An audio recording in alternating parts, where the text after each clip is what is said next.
Bismillahirrahmanirrahim. Assalamualaikum warahmatullahi wabarakatuh.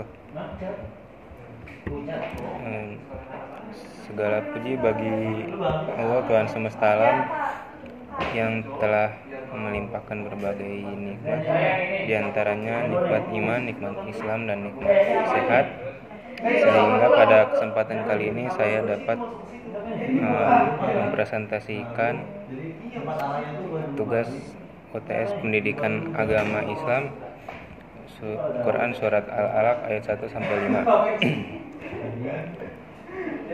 Salawat serta salam selalu tercurahkan kepada baginda kita Nabi Muhammad SAW dan juga kepada para umatnya, para sahabat, tabi'in, tabi'ut tabi'in hingga akhir zaman.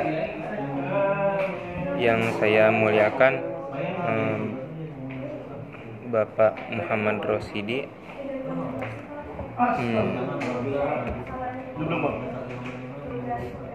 Surat Al-Alaq ayat 1-5 adalah wahyu pertama atau surat yang pertama kali diterima oleh Rasulullah SAW.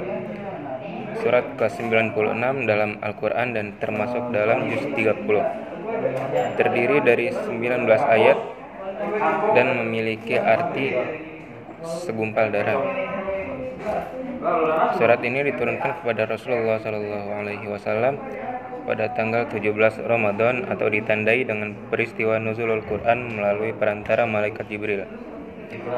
Wahyu tersebut diterima ketika beliau sedang berada di Gua Hiro yang terletak 5 km dari Mekah. Melalui surat itu, Allah Subhanahu wa Ta'ala memerintahkan manusia untuk mencari tahu siapa penciptanya dan memuliakannya. Tak hanya itu, manusia juga diminta untuk senantiasa belajar dan menuntut ilmu pengetahuan. Oleh karena itu, umat Islam perlu untuk hafal dan mengerti kandungan Quran Surat Al-Alaq ayat 1-5. Berikut ini bacaan Quran Surat Al-Alaq ayat 1-5.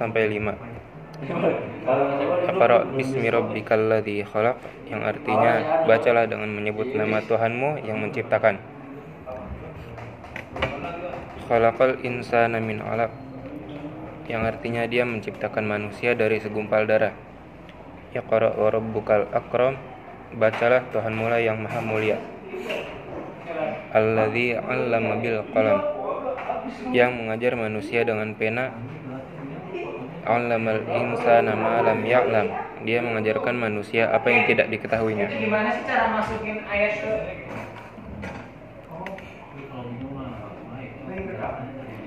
Kandungan Quran Surat Al-Alaq ayat 1-5. Yang pertama adalah perintah membaca dan mencari ilmu. Dalam Quran Surat Al-Alaq, khususnya ayat pertama, menjelaskan mengenai perintah membaca. Perintah membaca yang dimaksudkan oleh Allah Subhanahu wa Ta'ala di sini dimaknai sebagai seruan untuk membaca buku, membaca kebesarannya, membaca diri sendiri maupun alam semestanya. Sehingga hal tersebut akan membuat manusia menjadi pandai dan terhindar dari kebodohan.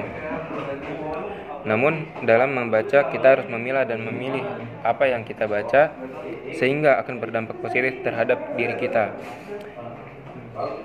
Tidak lupa juga, kita harus selalu menyebut nama Allah Subhanahu wa Ta'ala.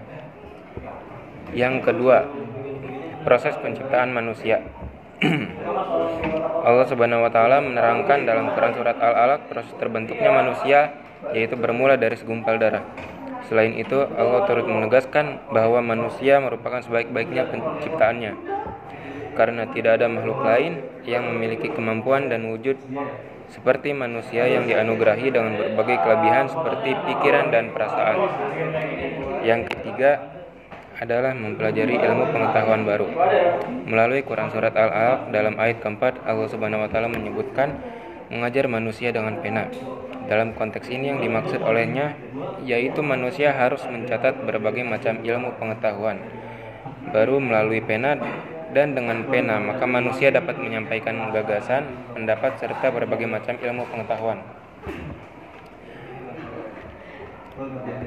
Dan kandungan dalam Quran Surat Al-Alaq yang terakhir adalah ilmu pengetahuan hanya berasal dari Allah Subhanahu wa Ta'ala.